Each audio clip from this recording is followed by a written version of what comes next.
दृष्टि से विकास होने का अभी उसमें कमी है। मैं शैलासानंद जी महाराज आपसे पूछना चाहूंगा कि उज्जैनी सप्तपुरियों में एक है, ज्योतिर्लिंग बाबा महाकाल साक्षात यहाँ विराजमान है, शक्तिपीठ उज्जैन के अंदर है, भगवान श्री कृष्ण की कहना चाहिए कि शिक्षा यहीं पर हुई। जो आध्यात्म की बात जो कही जा रही है यहाँ पर, क्या आप ऐसे कुछ सुझाव देना चाहेंगे इस मंच के माध्यम से कि आपको लगता है कि जो वैभव था पुराने युग में वो वापस उज्जैन को उसी वैभव में फिर से लोग देखें? जी बिल्कुल सत्य है। देखिए, इसको जिस दृष्टि से देखना चाहिए था पूर्णतः वो दृष्टि का अभाव अभी भी है। 84 महादेव यहाँ पर है, उन 84 महादेव का अपने आप में एक आध्यात्मिक और वैज्ञानिक महत्व है। उसके अपने अपने इलेक्ट्रोमैग्नेटिक फील्ड्स, उसके बारे में नहीं बताया। यदि उनकी प्रदर्शनी यदि लगती है तो निश्चय ही यहाँ का वैभव बढ़ता है।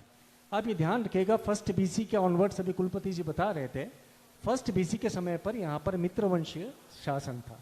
आर्या के यहाँ के प्रथम राजा थे, उन्होंने भूकंप विद्या यहाँ से इजाद करी, जाकर के इराक में जाकर के पुण्यहुति करी और वो इराक उनके नाम पर बना आर्या। ये उस नगरी के हम यहाँ बैठ करके बात कर रहे हैं। यहाँ पर यदि आपको विकास करना है तो जितने आउटस्कर्ट्स हैं, बाहरी क्षेत्र हैं, वहाँ पर अगले चरण के अंदर काम होना चाहिए। इसके सुझाव हमने माननीय मुख्यमंत्री जी को दिए और उन्होंने स्वीकारा भी है। पिछली बार कुछ गलतियां हुई, उसको भी उन्होंने स्वीकारा सर हृदयता से, ये अपने आप में प्रशंसनीय है। पिछली बार कुछ गलतियां हुई, उसको भी उन्होंने स्वीकारा सर हृदयता से, ये अपने आप में प्रशंसनीय है।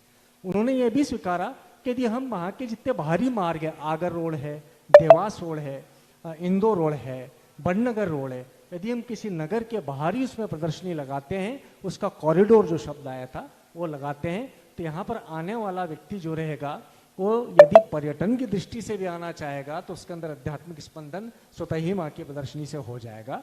और ये हम सुझाव निश्चय तौर पे देना चाहेंगे कि यहाँ के जितने सप्त सरोवर हैं उनसे न सिर्फ उज्जैनी किंतु यहाँ के 92 कोस तक के गांव शहर सिंचित होते थे, उनका विकास हो जाना चाहिए। महामंडलेश्वर जी, महाकाल समय के देवता हैं, बिल्कुल समय चक्र उन्हीं के अनुसार चलता है, तो हम कहें कि जो कुछ हो रहा है ये सब महाकाल की इच्छा है। देखिए, महाकाल की इच्छा से परे कुछ भी नहीं है, किंतु जहाँ काल की अवधारणा सीमित हो जाती है वहाँ पर महाकाल की अवधारणा शुरू होती है, तो उनका सत्य कितना व्यापक है यह हमें नहीं ज्ञात। हम जिसे सत्य मान रहे हैं वो आवश्यक नहीं कि सत्य हो। जैसे महाराज जी ने बताया वो केंद्रक है, जैसे आधुनिक भाषा में हम बोलो न्यूक्लियस है, उनके आसपास प्रोटॉन, इलेक्ट्रॉन, न्यूट्रॉन सब अपनी अपनी परिधि में घूमते हैं। तो सकारात्मक हो, नकारात्मक हो या तटस्थ ऊर्जाएं हो, उनके आसपास लगातार विकसित होती है। तो यह मान लीजिए कि महाकाल की इच्छा तो उस समय भी बहुत क्रुद्ध थी जिस समय पर वहां पर विद्युत के कारण कुछ लोग मर गए थे। महाकाल की इच्छा उस समय पर भी बहुत सुझाव देने वाली थी जब वहां के गर्भगृह के अंदर भी जल भर गया था। महाकाल की इच्छा उस समय भी कुछ इंगित कर रही थी जब तूफान के अंदर प्रतिमा खंडित हुई। तो ये हम उनके इस चिन्हों को समझें, इनको समझना इसलिए आवश्यक है कि हम उज्जैनी की शांति या महादेव की शांति हम देखेंगे एक रेखी है। आप ऊपर से जाएंगे तो साउथ तक जाएंगे, वहां पर महादेव के जितने ज्योतिर्लिंग है उन सब ने उनका जो चिन्हित हुआ, उनका जो चुनाव हुआ एक शांति प्रिय स्थान पर हुआ था।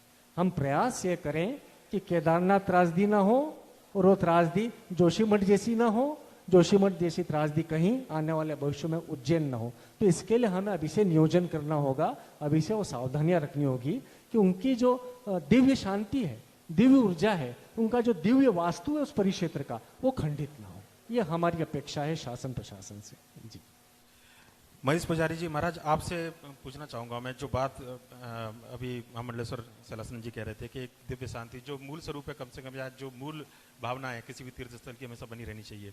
पर लेकिन मेरा सवाल थोड़ा सा उससे आगे, अभी हाल ही में देख रहे हैं हम लोग फिल्मों के अंदर जिस तरीके से चित्रण किया जा रहा है हमारे धार्मिक प्रतीकों का, भगवान का। अभी एक फिल्म आई थी आपने काफी, पुरुष का आत्मबल बढ़ता है और ये स्थान वो ही है जहां आत्मबल बढ़ाने के स्थान है।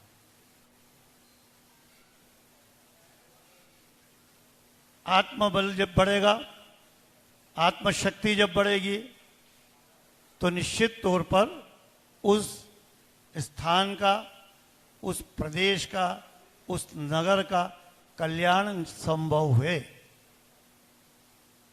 जहां पर्यटक और उस तरीके का विकास होगा तो कहीं न कहीं प्रकृति अपना स्वरूप दिखाएगी, जिसका कि उदाहरण हम केदारनाथ को मान सकते हैं।